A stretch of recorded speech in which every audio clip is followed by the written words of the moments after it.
All right, welcome back, everyone. This video is going to probably not get uploaded until sometime really late tonight. It's Tuesday the 5th right now, but once I'm done with the video, I'm not going to have time to get everything set up for YouTube, like with the thumbnail I need to create and all of that. So when I get done, I've got things to do, and then when I get back later tonight, I'll get everything ready and get it posted. It may not be until sometime like really late or early morning that I post it on the 6th. Or maybe sometime later in the morning. I still plan to do a video tomorrow. Maybe I'll just do it later in the day and start doing them a little later. Just really depends. Anyway, with that said, let's go ahead and get started. Today's message is about hope in difficult times. And right now, many of us are going through some difficult times right now. And again, this is hope in difficult times.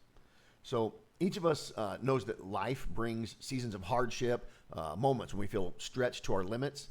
We may feel overwhelmed, weighed down, or even broken by the challenges in front of us.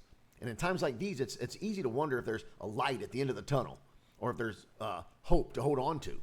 And yet in these very moments, God calls us to draw closer to Him and to rely on a hope that endures even in the darkest days. And Romans 12:12 reminds us of this call to steadfastness. Let me pop that up for you.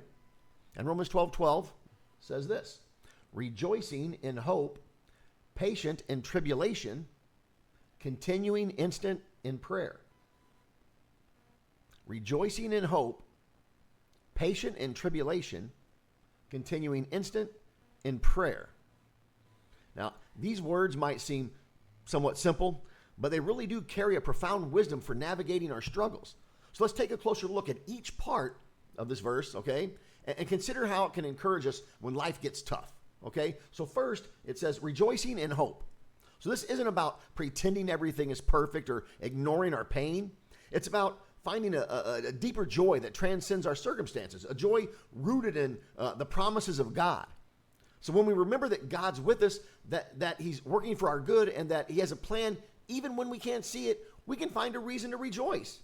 This joy isn't about ignoring the reality of our struggles, but about lifting our gaze higher to see God's faithfulness and His love. True hope in God is unshakable because it's grounded in who He is, not in the ever-changing details of our lives. And that brings us to the next part, okay? And that is patient in tribulation. Patient in tribulation. So patience can be one of the hardest things to practice when we're suffering. We naturally want relief or answers, solutions, and we want them right now. But patience in trials is a way of demonstrating our trust in God's timing. It's a way of surrendering control and acknowledging that even though we don't understand everything, we believe that God does. We may not know why we're facing a particular challenge, but we can trust that God has a purpose for it. He's refining us, strengthening us, and drawing us closer to Himself, even when the process is painful. And then the last part says continuing instant in prayer. Continuing instant in prayer. So think of prayer as our lifeline in difficult times.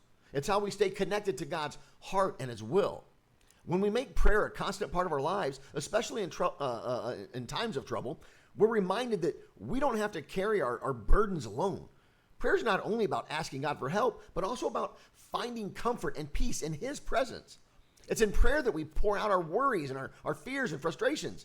And it's also where we find reassurance, hope, and strength to keep going. So God doesn't expect us to walk through difficulties on our own. He invites us to come to Him, to lean on His strength and to rely on His promises.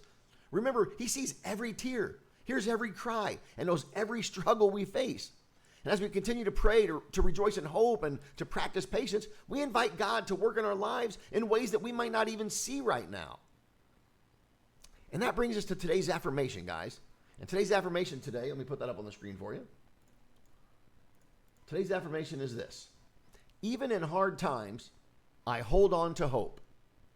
Even in hard times, I hold on to hope. Okay, say it with me one time. Even in hard times, I hold on to hope. So if you're facing a difficult time today, I encourage you to hold on to the hope that only God can provide. Rejoice not because your situation is easy, but because God's with you in it. Be patient, not because waiting is simple, but because God's timing is perfect.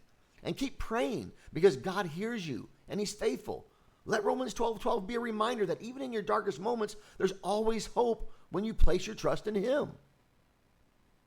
There's always hope when you place your trust in him. Anyway, that concludes this message, guys, and today's affirmation. Please don't forget, like, share, and subscribe, and even comment. I haven't really been getting any of that lately, these last couple of videos. A few of them ago, I was starting to get a really good like following. I was getting more subscribers and a couple comments, but it would really help the channel, guys, if you go ahead and like this video when you're done watching. Just click that like button, okay? And then click the subscribe button. Subscribe to it. Also, there's a notification bell. Tap that notification bell. That way you'll know when another video pops up on my channel. Also, make sure you share this. Just click the word share. Or if you see it on my Facebook page, instead of doing it through YouTube, just click share there. And then share it on your news feed or share it in Messenger with some of your friends. Someone that maybe you think that might be going through some difficult times that this might help. Anyway, thank you very much for watching, guys. I'm going to go ahead and close this out, and I will try to get this uploaded to you guys before the end of the night. Thank you, and God bless you.